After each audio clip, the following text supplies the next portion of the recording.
Hello friends. चलिए आज की क्लास शुरू करते हैं। ये हमारी जीएस पोर्शन की मॉडर्न हिस्ट्री की 6वीं क्लास है। लेवल आप लोगों को समझ में आ गया होगा कि लेवल हम लोग यूपी पीसीएस लेवल से ऊपर तक जा रहे हैं। ठीक है।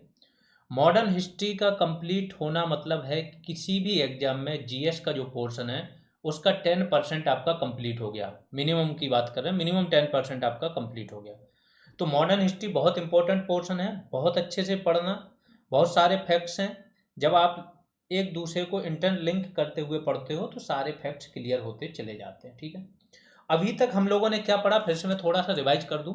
शुरुआत में आपने पढ़ा कि जो यूरोपीय यहाँ पे आए, कंपनियां बना के आए, तो उन कंपनियों के नाम क्या थे और उनके गवर्नर वगैरह क्या आए, कहाँ क्या जीता, कहाँ बस्ती बसाई उन्होंने, और आपस में उन्होंने क्या किया, युद्ध किए और एक दूसरे को यहाँ से भगाया।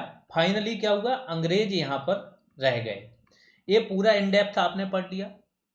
जब अंग्रेज यहाँ पर आए तो फिर दूसरा काम क्या था कि यहाँ की स्थिति आपको देखनी थी कि यहाँ के शासकों की स्थिति क्या थी औरंगजेब के मृत्यु के बाद, वो आपने देखी। जब अंग्रेजों ने सभी यूरोपियों को यहाँ से भगा दिया तो फिर वो अपनी नज़र कहाँ टिकाएंगे, भारतीय राज्यों पर। तो पलासी के साथ ये कहानी शुरू हो जाएगी। पलासी, बक्सर वगैरह ये सारे आपने पढ़ लिए। पंजाब का विलय, सिंध का विलय, मैसूर के विलय, मराठा सारा युद्ध। जब ये सारी चीज़ें पढ़ लेंगे तो इसी को बोलते हैं अंग्रेजों का विस्तार। अब अंग्रेजों ने जैसे वो चाहते थे उस तरीके से सारा विस्तार कर लिया 1857 तक, डलहौजी तक। 1857 का विद्रोह हो जाएगा तो अंग्रेज क्या है, विस्तार की नीति त्याग देंगे। इसके बाद वो पूरा विस्तार छोड़ देंगे, जितना हो चुका उन्हीं पर ही वो कब्जा करेंगे। बाकी जो अन्य शासक है ना, उन पर कंट्रोल बुरी तरह से बढ़ा देंगे, वो बात अलग है, बट विस्तार नहीं करेंगे, डायरेक्ट विलय उनका नहीं करेंगे। जब इनका विस्तार आप लोगों ने पढ़ लिया तो अब इनकी नीतियां देख रहे हो। तो लास्ट क्लास में आपने इनके सारे गवर्नर, गवर्नर जनरल, वायसराय, इनकी सारी नीतियां आपने पढ़ ली, किस किस गवर्नर के कार्यकाल में क्या क्या हुआ। अब हम देख रहे हैं आज की क्लास में क्या देखेंगे, इनकी आर्थिक नीतियां। क्योंकि अर्थव्यवस्था और पैसा ही प्रमुख होता है। कब्जा करने भी वो यहाँ पे शासन चलाने थोड़ी आए थे, वो यहाँ से धन का दोहन करने आए थे। तो सारी आर्थिक नीतियां देखेंगे। अगली क्लास में आपका क्या आ जाएगा कि जितने भी समाचार पत्र हैं, ब्रिटिशकालीन पत्रिकाएं हैं, प्लस शिक्षा के क्षेत्र में क्या कार्य हुआ, ये नीतियां आ जाएंगी। फिर इनकी धार्मिक और सामाजिक नीतियां आ जाएंगी। फिर यहाँ पे अंग्रेजों का काम खत्म हो जाएगा। फिर शुरू हो जाएगा भारतीयों का काम, कि भारतीयों ने क्या प्रतिक्रिया दी। जब भारतीय प्रतिक्रिया देंगे तो अलग अलग क्षेत्र में विद्रोह होंगे, किसान अलग करेंगे, जमींदार कुछ आवाज उठाएंगे। इसके बाद आदिवासी समाज जो है, आदिवासी बहुत सारे जनजाति विद्रोह होंगे। ये सारे विद्रोह देखोगे आप, धार्मिक विद्रोह होंगे कुछ। जब सारे विद्रोह हो गए हैं और इनका चरमोत्कर्ष होगा 1857 का जो स्वतंत्रता संग्राम है वो। उस विद्रोह के बाद अंग्रेज अपनी नीतियों में पूरा बदलाव करेंगे। भारत को वो दूसरी नज़र से देखना शुरू कर देंगे। प्लस कुछ भारतीय जो हैं पाश्चात्य शिक्षा लेके आ गए हैं, ब्रिटेन में या यूरोप में जाके पढ़ के आ गए हैं। उन्हें समझ में आ गया कि इनसे कैसे निपटा जाए या हमारे अंदर क्या क्या कमियां हैं। तो उसमें सबसे पहले राजा राम मोहन राय आएंगे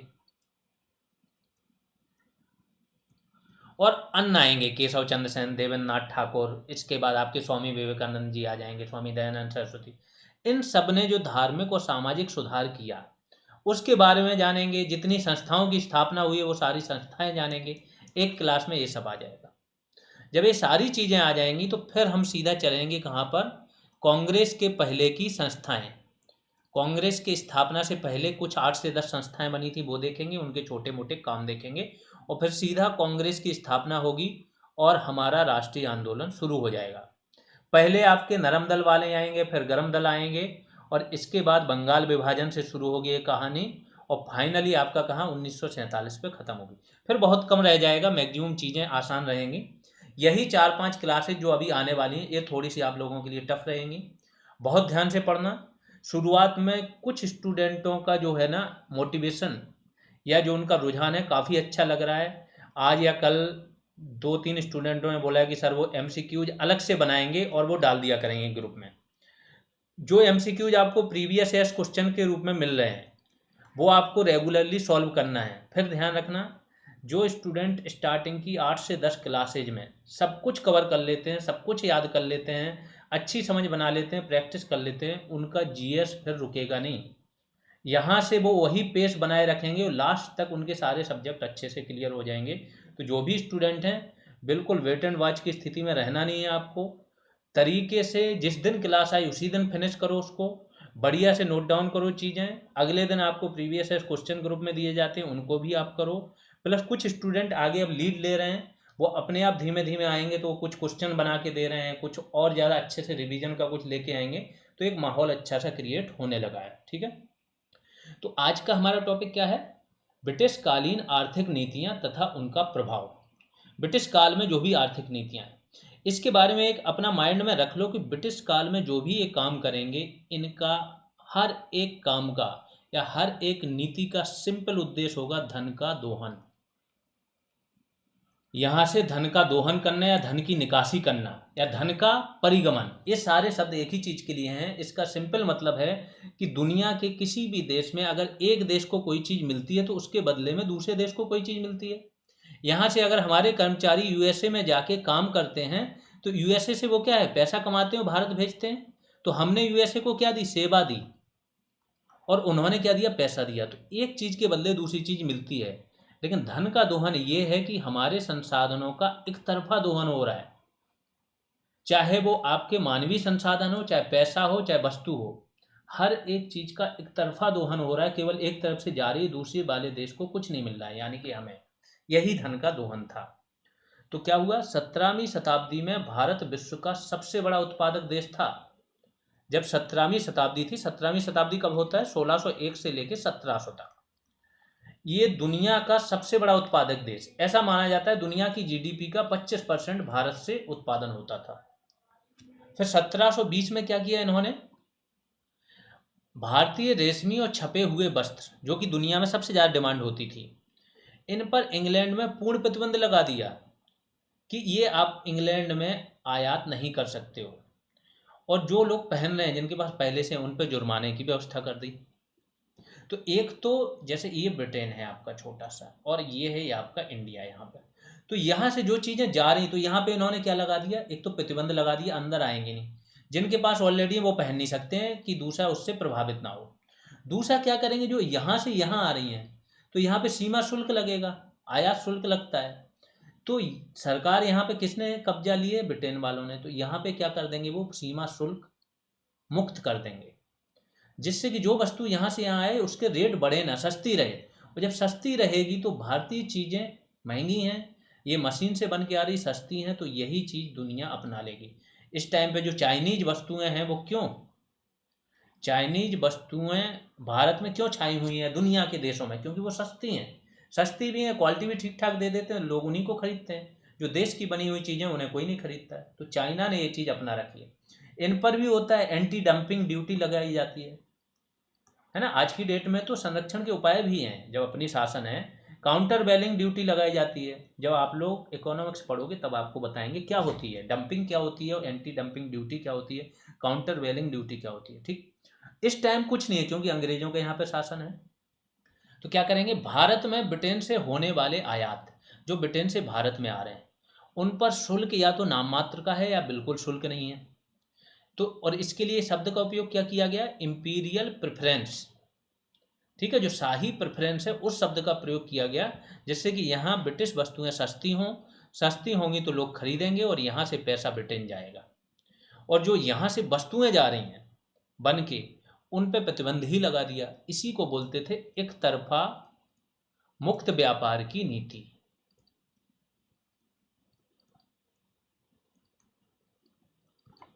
आगे चलते हैं।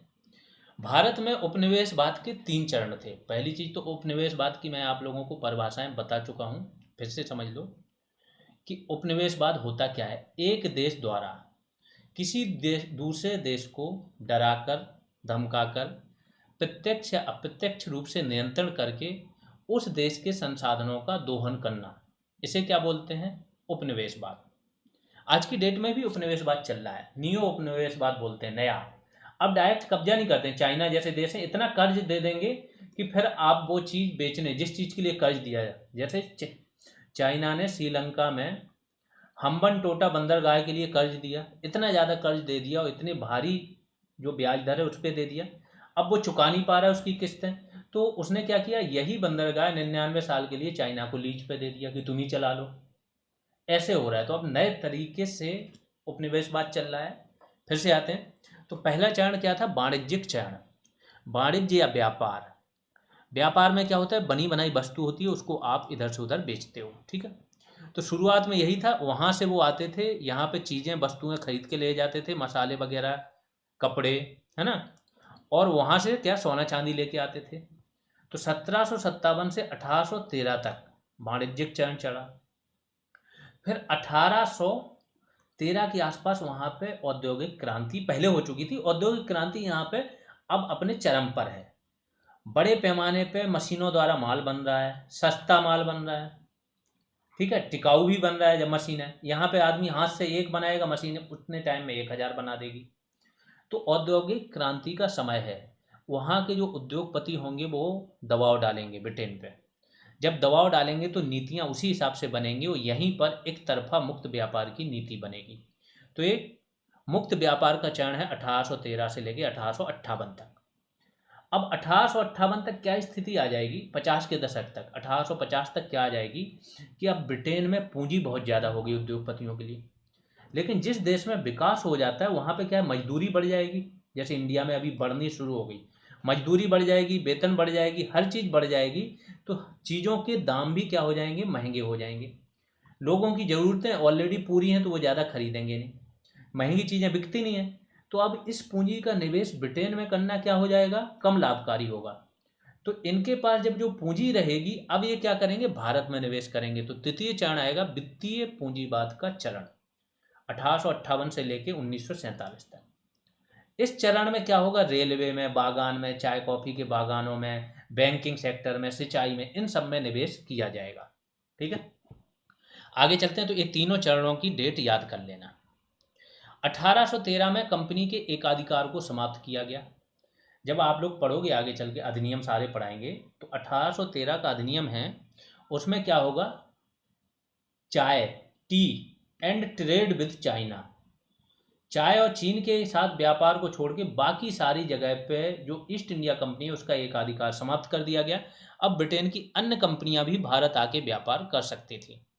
1813 में ये हो गया। भारत में अनऔद्योगिकीकरण। अनऔद्योगिकीकरण क्या होता है, उद्योगों का विखंडन या उद्योगों का नष्ट होना। तो भारत के उद्योग कैसे नष्ट हुए इस पे बात कर लेते हैं, ठीक है। सबसे पहले सर्वाधिक क्षति जब यहाँ पे आएंगे, देखो पहले भारत के उद्योग धंधे उस टाइम पे हैं कौन कौन से वो समझो। अलग अलग राजा हैं, अलग अलग रियासतें हैं। तो हथियार उद्योग होगा, फर्नीचर होगा, विलासता वाले उद्योग होंगे क्योंकि राजा हैं, पेंटिंग वगैरह, म्यूजिक वगैरह, ये सारे उद्योग हैं। इसका कपड़ा तो हमेशा रहेगा ही, मसाला रहेगा, है ना, चमड़े का उद्योग रहेगा, बर्तन उद्योग रहेंगे, ये सारे उद्योग हैं। कागज उद्योग रहेगा, ये सारे उद्योग चल रहे हैं। अब अंग्रेज क्या बनवाई बंद करके राजाओं को हटा देंगे तो हथियार उद्योग खत्म हो जाएगा आपका। जो फर्नीचर उद्योग भी है वो क्या करेंगे, बड़े लोग ही खरीद रहे हैं तो वो भी खत्म। विलासता वाला उद्योग खत्म। कपड़ा उद्योग अभी बचा रहेगा शुरुआती दौर में। जब रेलवे का विकास होगा तो रेलवे क्या करेगी, ब्रिटिश जो कपड़े हैं उनको गांव गांव तक पहुंचा देगी। क्योंकि रेलवे की पहुंच जहां तक बस, या अभी तक बसें नहीं पहुंची, परिवहन नहीं पहुंचा। साउथ के कन्याकुमारी में गया था तो कन्याकुमारी के पास एक गांव तरफ बीच तरफ निकल गया, तो ऐसा गांव था जहां वाहन भी सही से नहीं पहुंचे थे, वहां रेलवे थी, ब्रिटिश कालीन रेलवे स्टेशन वहां था, ठीक है। तो कपड़ा, मसाले का जो है आपका, ये चलते रहेंगे अभी। और रेलवे के विकास के साथ साथ और औद्योगिक क्रांति के साथ साथ इनका भी विनाश हो जाएगा। तो सारे उद्योगों का यहाँ पे क्या हो गया, विनाश हो गया। जो हस्तशिल्प रहेगी भारत की, अब हस्तशिल्प में क्या है, कारीगरों पे दबाव बनाएंगे कि तुम दूसरी जगह काम ही नहीं करोगे, हमारे यहाँ काम करोगे तो कम पैसे पे काम करना पड़ेगा। इनको इतना परेशान करेंगे कि ये शहर छोड़ के गाँव आ जाएंगे और खेती करने लगेंगे। अब खेती पे दबाव बढ़ गया, जहाँ पे 2 लोग खेती से कमाते खाते थे, यहाँ पे 10 लोग आ गए शहर छोड़ के। तो खेती का भी विखंडन हो जाएगा और खेती भी क्या हो जाएगी, धीमे धीमे कमजोर उपज होने लगेगी। इस तरीके से भारत की पूरी अर्थव्यवस्था धीमे धीमे क्या होगी, चौपट होगी। तो सर्वाधिक क्षति किसे, सूती वस्त्र उद्योग को होगी, हस्तशिल्प का पतन होगा, औद्योगिक आवश्यकताओं की पूर्ति हेतु भारत में सड़कों, रेलवे, डाकतार, बैंक आदि सेवाओं का विस्तार हुआ। यहाँ पर रेलवे कर लेना। तो ये सब किस चीज के लिए हुआ है? औद्योगिक आवश्यकताओं की पूर्ति के लिए। भारत में नए उद्योगों की स्थापना होगी। नए उद्योग में जो निवेश आएगा, जो ब्रिटेन से पूंजी आएगी, वो कहाँ कहाँ जाएगी? सरकारी ऋण देने में, लोगों को ऋण दिया जाएगा। रेलवे में, सिंचाई परियोजनाओं में, चाय कॉफी रबड़ के बागों में, जूट मिलों में, जहाज रानी मतलब जहाज वगैरह में, और बैंकिंग क्षेत्र में। सारा पैसा इन्हीं क्षेत्रों में आएगा। कोई भी ऐसा धंधा नहीं लगाएंगे जो आपका इंफ्रास्ट्रक्चर बनाता है ना। लोहा लगाने वाला धंधा नहीं लगाएंगे। रेलवे के लिए सारे ट्रैक, रेलवे लाइनें, हर चीज़ बन के कहाँ से आएंगी? ब्रिटेन से। जिससे कि ब्रिटेन के जो उद्योगपति हैं उनका लोहा बिके, इस्पात बिके। ठीक है। एक्चुअली जो इस्पात के व्यापारी थे वो कपड़े के व्यापारी, इन्हीं लोगों ने भारत में रेलवे के विकास के लिए दबाव बनाया था कि पहले उनका इस्पात बिकेगा, इसके बाद रेलवे जब पहुंच जाएगी तो कपड़ा भारत के गांव गांव तक पहुंच जाएगा। 1853 में सूती वस्त्र की पहली सफल मिल कहाँ? बम्बई में लगी। कौन सा स्थान था? तारदेव नामक स्थान पर लगी, और काबसजी नानाभाई डाबर ने लगाई। ये फैक्ट तो सब लोगों ने लूसेंट में पढ़ ही लिया होगा। लूसेंट इतना ही आपको बताता है, ठीक है। और जो वन लाइनर्स टीचर हैं या जो एमसीक्यूज बता रहे हैं वो केवल चीज़ें बता देते हैं, फैक्चुअल चीज़ें। 1855 में पहली जूट मिल, ऑकलैंड व्यक्ति था ये, ने बंगाल के रिसरा में लगवाई। ठीक है। फिर 1874 में बाराकर आयरन वर्क्स, ठीक है, स्टील वाली, ये कहाँ लगी? कुल्टी, पश्चिम बंगाल में लगी। फिर 1907 में टिस्को लगी, Tata iron and steel company limited. ये तो पता है, जमशेद जी टाटा जो थे, है ना, जमशेदपुर में, वहाँ पे लगी। एक आपको, जैसे ही आप अभी 1905 में पढ़ोगे स्वदेशी आंदोलन, उसमें एक व्यक्ति बहुत पढ़े लिखे रहते हैं, B.O. चिदम्बरम पिल्ली।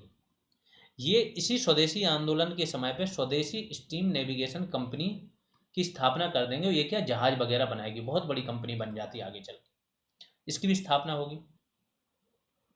अब आ जाते हैं, एक शब्द पढ़ते हैं, धन की निकासी या धन का दोहन।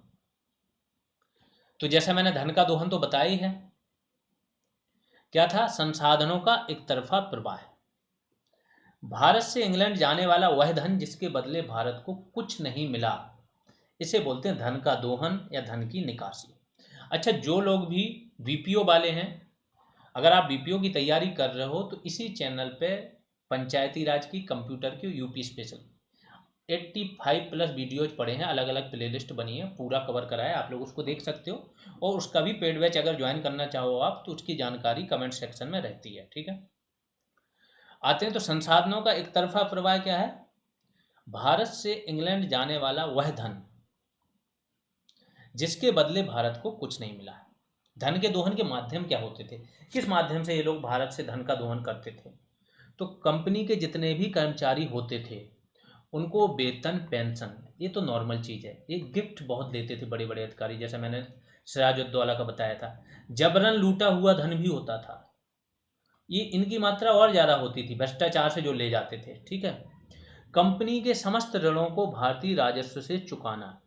जब आपको अधिनियम पढ़ाएंगे तो आपको पता चलेगा, हर 1813 के अधिनियम में बात होगी, 33 के में होगी, कि कंपनी का जितना भी ऋण है, कंपनी ब्रिटेन से ऋण लेती थी, फिर यहाँ से कमाती थी और ब्रिटेन के बैंक को देती थी।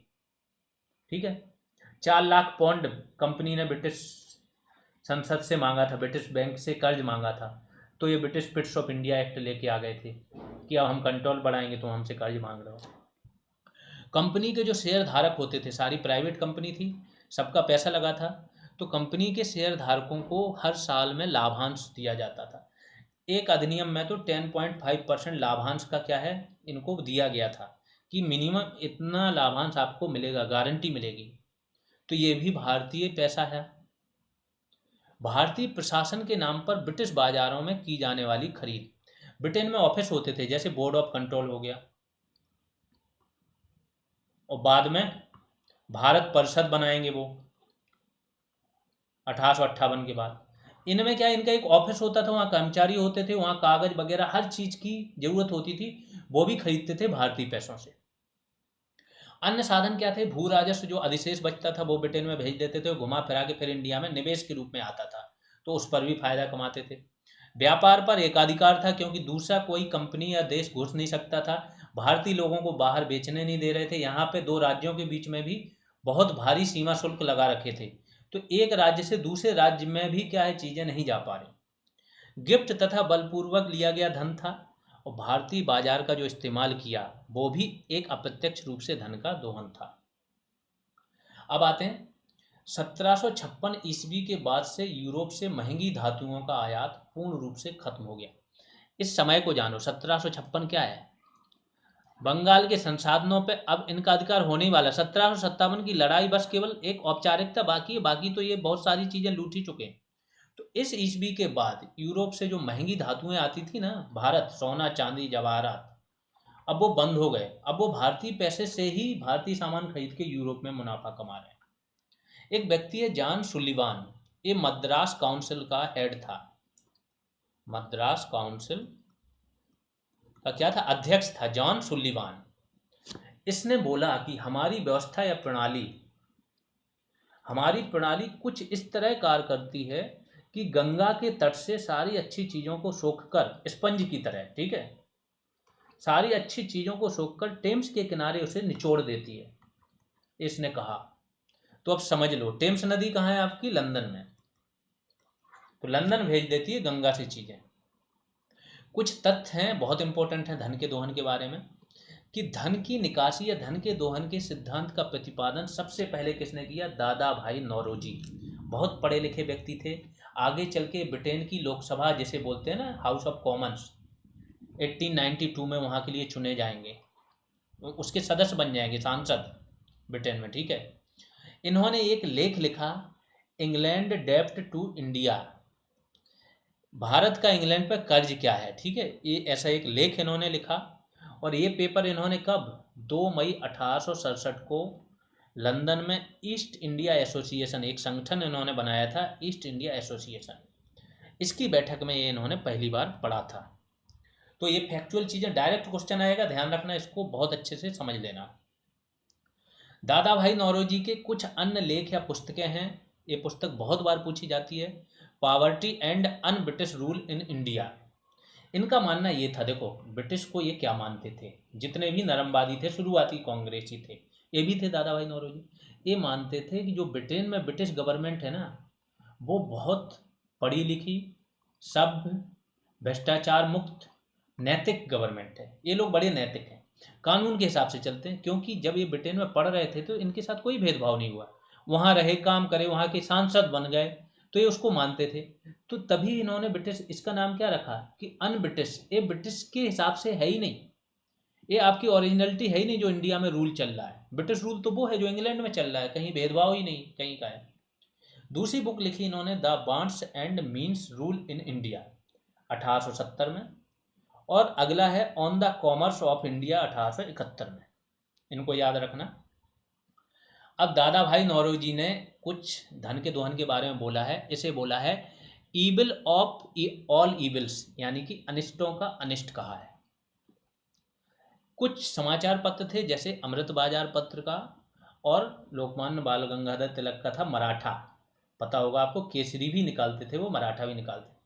तो मराठा अखबार धन की जो निकासी होती थी, इसका विरोध करने वाले प्रमुख समाचार पत्र थे ये दो। एमजी रानाडे जज थे। तो एमजी रानाडे ने 1872 में धन के निकासी की या धन के दोहन की आलोचना की। अगले व्यक्ति बहुत इंपॉर्टेंट है धन के दोहन के मामले में, रमेश चंद्र दत्त, आरसी दत्त भी लिखा रहता है कहीं कहीं। इन्होंने 1901 में एक पुस्तक लिखी, इकोनॉमिक हिस्ट्री ऑफ इंडिया। इसमें धन निकासी को इन्होंने उजागर किया। इन्होंने बताया, एक्चुअली इन्होंने साइंटिफिक टर्म में बताया कि कितने पौंड भारत से हर साल धन जा रहा है। आगे चलते हैं। आरसी दत्त ने पुस्तक ओपन लेटर्स, एक और इन्होंने पुस्तक लिखी, open letters to Lord Curzon on famine. Famine मतलब जो सूखा, अकाल जिसे बोलते हैं, ठीक है, अकाल। तो on famines and land assessment in India, ये बुक इन्होंने लिखी। बहुत बड़े इकोनॉमिस्ट थे आरसी दत्त। 1900 में लिखी थी लॉर्ड कर्जन को, और इतना इसका इम्पैक्ट था कि जो गवर्नमेंट थी उस टाइम पे कर्जन की, उसको सफाई देनी पड़ी। उसने समाचार पत्रों के माध्यम से हर एक पॉइंट पे सफाई दी, क्योंकि इतने तथ्यों के साथ इन्होंने चीज़ें दर्शाई थी। कांग्रेस ने ये मुद्दा कब उठाया? 1896। कांग्रेस की स्थापना कब होगी? 1885। धन के दोहन का मुद्दा 86 में दादा भाई नौरोजी इसके अध्यक्ष बनेंगे, लेकिन मुद्दा नहीं उठा, मुद्दा उठेगा 11 साल बाद। 1896 कलकत्ता में अधिवेशन होगा, इसमें धन के निष्कासन पर पहला प्रस्ताव पास होगा। हाँ, ये पेड बैच की जानकारी है। जो लोग भी जूनियर असिस्टेंट का पेड बैच ज्वाइन करना चाहते हैं तो ऐसे आप ज्वाइन कर सकते हो। यहाँ पर आपको जो भी क्लासेज हो रही हैं सबकी पीडीएफ मिलती जाएगी। Topic wise MCQs previous year question programme start हो चुका है, वो भी चल रहा है। आगे चल के टास्क आएंगे, वैल्यू एडिशन क्लासेज आएंगी, कंटेंट आएगा, फुल टेस्ट आएंगे, सब्जेक्ट वाइज टेस्ट आएंगे, और जो भी ज़रूरी होगा आपकी एक बेहतरीन समझ बनाने के लिए वो सारी चीज़ें कराई जाएंगी। एक माहौल पर डे बना रहता है जिससे कि आप लगातार पढ़ते रहो। रेगुलर ग्रुप कॉल होती रहती है। बैच फीस 299 है, और पेमेंट करना है आपको इस नंबर पे, ठीक है।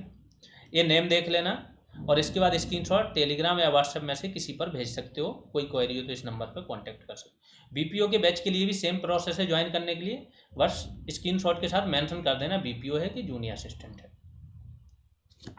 फीस भी दोनों की सेम ही है। आगे चलते हैं। गृह व्यय एक शब्द आता है, जो ब्रिटेन के कार्यालयी पत्र होते हैं, जो यहाँ पे गवर्नमेंट थी, वायसराय वगैरह के कार्यालय होते थे, तो उनके पत्रों में एक शब्द का जिक्र किया गया, गृह व्यय। ये यूपीएससी या यूपीपीसीएस में आ जाता है ये। तो क्या था? तो गृह व्यय में वही सारी चीज़ें आती थी जो धन के दोहन में आती थी। इसमें क्या था? ईस्ट इंडिया कंपनी के भागीदारों को लाभांश, जो उसके शेयर होल्डर हैं उनको लाभ दिया जाएगा। विदेशों से लिए गए सारे ऋण आते थे। सैनिक असैनिक व्यय और उनकी पेंशन आती थी। इंग्लैंड में भंडार वस्तुओं की खरीद होती थी, जो वहाँ पे ज़रूरत के सामान खरीदे जाते थे। ये सारे गृह व्यय में आते थे। अच्छा, उस टाइम के जो हमारे राजनेता थे उन्होंने प्रति व्यक्ति आय का अनुमान लगाया। कभी कभार यहाँ से क्वेश्चन आ जाता है। तो दादा भाई नौरोजी ने 1867-68 में अनुमान लगाया कि भारत की प्रति व्यक्ति आय केवल 20 रुपये है। और प्रथम वैज्ञानिक अनुमान 1931-32 में किसने लगाया था? VKRV राव। इन्होंने लगाया। उस टाइम पे प्रति व्यक्ति आय कैलकुलेट की थी 62 रुपये। अब आते हैं ब्रिटिश काल में भू राजस्व व्यवस्था। सबसे इंपॉर्टेंट सेक्शन ये भी है, ठीक है। भू राजस्व व्यवस्था एक्चुअली क्या है, पैसे का स्रोत क्या है पूरे ब्रिटिश काल में या किसी भी काल में। अब तो बदल गया, अब तो फैक्ट्री वगैरह आ गई हैं और भी चीज़ें आ गई, पहले तो नहीं थी। तो मेन स्रोत क्या है? कृषि। कृषि की जो पैदावार है उससे जो राजस्व इकट्ठा होगा, उपज पे जो क्या है टैक्स लगेगा, कि आपके यहाँ 10 कुंटल हुआ है तो 50% इधर दे दो, 5 कुंटल किसका हुआ अनाज दे दो या बेच के नगद में दे दो। यही भू राजस्व का प्रमुख स्रोत रहेगा प्राचीन काल से लेकर मुगल काल तक और ब्रिटिश काल तक, ठीक है। 1772 में वारेन हेस्टिंग्स आएंगे और इसने एक इजारेदारी प्रथा शुरुआत की। इसे फार्मिंग सिस्टम भी बोलते थे, इजारेदारी प्रथा या खेती व्यवस्था। इसमें क्या था? भू राजस्व की वसूली का कार्य सबसे अधिक बोली लगाने वाले को ठेके पर दे दिया जाता था। जो भी सबसे अधिक बोली लगाएगा ना उसको दे दिया, अब वो जितना जो वसूलना चाहे वसूल ले, ठीक है। आगे चलते हैं।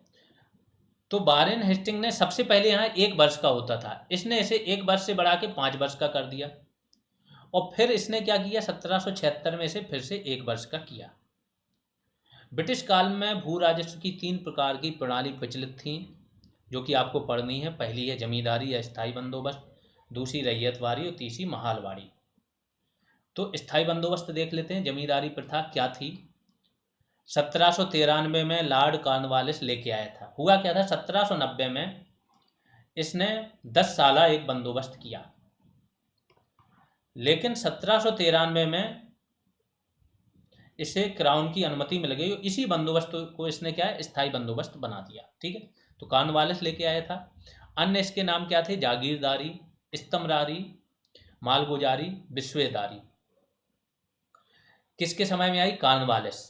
अन्य जो व्यक्ति जमींदारी प्रथा से जुड़े रहे हैं उनका नाम क्या है? जॉन शोर और थॉमस लॉ। आप लोगों के टच में जो भी व्यक्ति हो, यूपीपीसीएस, यूपीएससी या जिसकी भी तैयारी कर रहा हो, छोटे से लेके जीएस आती हो, उसको ये क्लासेस जरूर फॉरवर्ड करना, दिखाना, शायद उसका भी भला हो जाए। ठीक है। क्षेत्र देख लो, बंगाल, बिहार, उड़ीसा, वाराणसी, कर्नाटक, कर्नाटक के उत्तरी क्षेत्र, इन सब क्षेत्रों में ये लागू थी। पूर्वी बंगाल में लागू नहीं है, ये ध्यान रखना। बाकी बंगाल के भाग में ये लागू है। 19% जो ब्रिटिश कंट्रोल में क्षेत्र था टोटल, उस क्षेत्र का 19% पे लागू थी। और भारत का 55% क्षेत्र जो था ब्रिटिश के डायरेक्ट कंट्रोल में था। इसमें जमींदारों को भूमि का स्वामी माना गया। जो भी जमींदार होंगे उन्हें समस्त भूमि का स्वामी मान लिया। जिसके पास जिस क्षेत्र की जमींदारी है, कोई जिला हुआ तो उसका जो जमींदार है, तो पूरे जिले की भूमि का स्वामी जमींदार को मान लिया गया, उस सिंगल व्यक्ति को। इसमें उसकी जो सरकारी चीज़ें भी है ना, रोड है, भवन है, तो जो सार्वजनिक संपत्ति उसका भी स्वामी उसको मान लिया गया। और ये अधिकार उसे वंशानुगत दे दिया गया कि आपके बाद उसके पुत्र को जाएगा, उसके पुत्र के बाद उसके पुत्र को। वो चाहे तो अपने ये अधिकार है किसी और को हस्तांतरित कर सकता है, दे सकता है किसी और को। इस तरीके से ये व्यवस्था बनाई गई। इसके अंतर्गत क्या हुआ, जमींदार क्या करेंगे, भू राजस्व वसूली करेंगे। और जो भी वो वसूली करेंगे उसका 10/11वां भाग क्या करेंगे, कंपनी के कार्यालय में एक नियत तिथि पर सूर्यास्त के पहले, सूर्यास्त का क्लॉज था कि जो तिथि दी गई उसके सूर्यास्त के पहले तक जमा करना है। अगर जमा करने में फेल हो गए तो उस जमींदार की जो जमींदारी है ना, उसे नीलाम कर दिया जाएगा और दूसरे जमींदार को दे दिया जाएगा। तो सूर्यास्त क्लॉज भी याद रखना। 10/11वां हिस्सा, 1/11वां हिस्सा जमींदार अपने पास रखता था। इस बंदोबस्त के कारण अनुपस्थित भूस्वामियों का उदय हुआ। क्या थे अनुपस्थित भूस्वामी? अनुपस्थित भूस्वामी वो थे, जैसे सपोज करो कोई कोलकाता का जमींदार है, अच्छा खासा पैसा है, तो वो बोली लगा देगा यहाँ पर अवध में, लखनऊ में उसने बोली लगा दी और ले लिया। अब उसे वसूली करने वो नहीं आएगा, बीच में कई सारे मीडिएटर आ गए, ये वसूली कर रहे हैं इसके लिए। तो जमींदार कहीं और बैठा है और वसूली कोई और कर रहा है। अब इनको क्या लेना देना, ये तो बीच का दलाल है। तो ये क्या करते थे, ना भूमि के सुधार पे ध्यान दिए, जबकि कॉर्नवालिस ने सोचा था कि इससे भूमि की उपज बढ़ेगी, चीज़ों में सुधार आएगा ना, बट ऐसा कुछ नहीं हुआ। फिर रमेश चंद्र दत्त और राजा राम मोहन राय, इन्होंने जमींदारी बंदोबस्त का समर्थन किया था। इन्होंने बोला था कि ये जो है ना, रमेश चंद्र दत्त ने तो ये बोला था कि अंग्रेजों का जो बुद्धिमत्तापूर्ण कार्य है ना, तो वन ऑफ द बेस्ट बुद्धिमत्तापूर्ण कार्य जमींदारी बंदोबस्त है। इकोनॉमिस्ट थे। ठीक है, अगला चलते हैं रैयतवारी व्यवस्था। तो जमींदारी में कौन है जमीन का मालिक? जमींदार। रैयत, रैयत बोला जाता था किसान को, रैयत इज इक्वल टू किसान। तो रैयतवारी मतलब इसमें जमीन का मालिक कौन रहेगा? किसान। लगान कौन वसूल करेगा? अधिकारी। जो अंग्रेज कंपनी का जो डायरेक्ट अधिकारी है ना, वो लगान वसूल करेगा। तो इसका जन्मदाता कौन था? Thomas Munro. ये तमिलनाडु का गवर्नर है। थॉमस मुनरो मद्रास का गवर्नर है। कैप्टन रीड की सहायता से इसे लागू करता है, तो इन दोनों को जन्मदाता माना जाता है। सर्वप्रथम कैप्टन रीड ने 1792 में तमिलनाडु के 12 माइल क्षेत्र में इसे प्रायोगिक तौर पर लागू किया। ये क्या है, जो देखते हो ना, पायलट प्रोजेक्ट के रूप में लागू किया जाता है। पायलट प्रोजेक्ट क्या है? पहले प्रयोग करेंगे, देखेंगे कि हाँ चल रहा है कि नहीं चल रहा है। तो तमिलनाडु का जो 12 माइल क्षेत्र है, केवल वहाँ पे पायलट प्रोजेक्ट के रूप में लागू किया गया था 1792 में। फिर बाद में 1820 में पूरे जगह मद्रास और आपके बॉम्बे में लागू किया जाएगा। ठीक है, तो 2 डेट हैं, ये ध्यान रखना। क्षेत्र कौन कौन सा है? मद्रास, बम्बई, पूर्वी बंगाल, असम, कुर्ग और सिंध में भारत का जो भी ब्रिटिश कंट्रोल क्षेत्र था उसके 51% भाग पर ये लागू था। 1820 में मद्रास का गवर्नर था थॉमस मुनरो, इसने पूरे मद्रास में, और बम्बई का गवर्नर था एल्फिंस्टन, इसने पूरे बॉम्बे में इसे लागू कर दिया था। इस व्यवस्था में किसान ही भूमि का स्वामी होता था तथा वह कुल उपज का 33 से लेके 55% है ये। ठीक है, कुल उपज का 33 से 55% के बीच तक में लगान देनी पड़ती थी। लगान की राशि को 20 से 30 वर्ष में परिवर्तित किया जा सकता था। जमींदारी में ऐसा नहीं था। जमींदारी क्या था? स्थायी बंदोबस्त था, उसमें राशि कभी परिवर्तित नहीं हो सकती थी। इसमें राशि में परिवर्तन किया जा सकता था 20 से 30 वर्ष में। उसमें मालिक जमींदार थे, इसमें मालिक कौन हो गए? किसान। जी बिंगेट करके एक व्यक्ति थे, एक गोल्ड स्मिथ, इन्होंने बॉम्बे सर्वे सिस्टम का विकास किया था, इसलिए इन्हें जनक। वो सर्वे सिस्टम क्या था? भूमि का सर्वे करना। सर्वे करके इसने 60% तक लगान कर दी थी, तो अच्छा व्यक्ति नहीं था। ठीक है, अब इन सिस्टमों का फायदा क्या होगा? जमींदारी का फायदा क्या होगा, पहले ये समझ लो। एक स्थिर आय बन गई। अब जमींदार को लगान वसूलनी है तो उसे कुछ सैनिक रखने पड़ेंगे, तो अब इसको अंग्रेजों को एक सहयोगी मिल गए, जो कि जिनके पास एक शक्ति है, सैनिक हैं, प्रबल हैं, पैसे वाले हैं। और ये जमींदार कभी नहीं चाहेंगे कि अंग्रेजों यहाँ से जाएं, क्योंकि जब तक अंग्रेज रहेंगे तब तक इनकी जमींदारी रहेगी। तो अंग्रेजों का सहयोग करने वाले एक अच्छे से बहुत सारे लोग इनको मिल गए जमींदार के रूप में, स्थिर आय मिल गई इनको, तो ये फायदे हुए। और घाटे किसान को क्या होगा? किसान पूरी तरह से बर्बाद हो जाएगा। अपनी ही भूमि पर वो बटाईदार बन गया, जमींदार जब चाहे उसको हटा सकता था, लगान जितनी चाहे ले सकता था। तो किसानों की स्थिति बहुत ज़्यादा हो जाएगी, अनुपस्थित जमींदार आएंगे, साहूकार और महाजनों का प्रकोप बढ़ जाएगा। क्योंकि जब किसान लगान पैदावार नहीं होगी, तो जो सूखा और अकाल के काल में भी राहत का प्रावधान नहीं होगा, तो किसान क्या करेगा? ऋण लेके ही करेगा। पढ़े लिखे किसान नहीं होते थे, तो साहूकार महाजन क्या करते थे? जो खाते रहते थे उनमें हेर फेर कर देते थे ऋण लेने वाले। और किसान हमेशा, एक बार जिसने लोन लिया वो जिंदगी भर लोन देता ही रहता था। तीसरी व्यवस्था क्या हुई? महालबाड़ी व्यवस्था। अब रैयतबाड़ी में अंग्रेजों को लॉस क्या होगा? रैयतबाड़ी में ये लॉस हो गया कि इनको अपने कर्मचारी बहुत सारे नियुक्त करने पड़े, क्योंकि डायरेक्ट वसूल कर रहे हैं, तो इनका खर्चा बढ़ गया, प्रशासनिक खर्चा। इसका समाधान अब ये तीसरी व्यवस्था में खोजेंगे। यहाँ पे क्या करेंगे? मालिक किसान ही रहेगा, लेकिन किसानों को, गांव भर के किसानों को महाल बोल देंगे, और बोलेंगे कि आपको, सारे किसानों को, जो महाल प्रमुख है, ग्राम प्रधान है या ग्राम प्रमुख है, इसके पास जाके लगान देनी पड़ेगी। ठीक है, इसको अधिकार था कि अगर किसान समय पे लगान नहीं देंगे तो किसान को फिर जमीन से बेदखल किया जा सकता है, महाल प्रमुख को। और फिर अंग्रेज हर गांव के जो महाल प्रमुख है उससे लगान ले लेंगे, तो ये जो कर्मचारियों का खर्चा था घर घर जाने का, वो बच गया। तो इसके अन्य नाम क्या थे? ताल्लुकदारी अवध में बोलते थे, मालगुजारी मध्य प्रांत और बरार में। इस व्यवस्था का प्रस्ताव सर्वप्रथम किसने रखा था? हाल्ट मैकेंजी ने 1819 इसमें दिया था। फिर 1833 में मार्टिन बर्ड, इनको बोला जाता है फादर ऑफ महालबाड़ी सिस्टम, ये जनक थे। तो इन्हीं के नेतृत्व में इस व्यवस्था को लागू किया गया था, विशेषकर उत्तरी भारत में। क्षेत्र कौन कौन से थे? उत्तर पश्चिमी प्रांत, अवध, मध्य प्रांत यानी एमपी, यूपी आ गया पूरा यहाँ पर, पंजाब के कुछ हिस्से।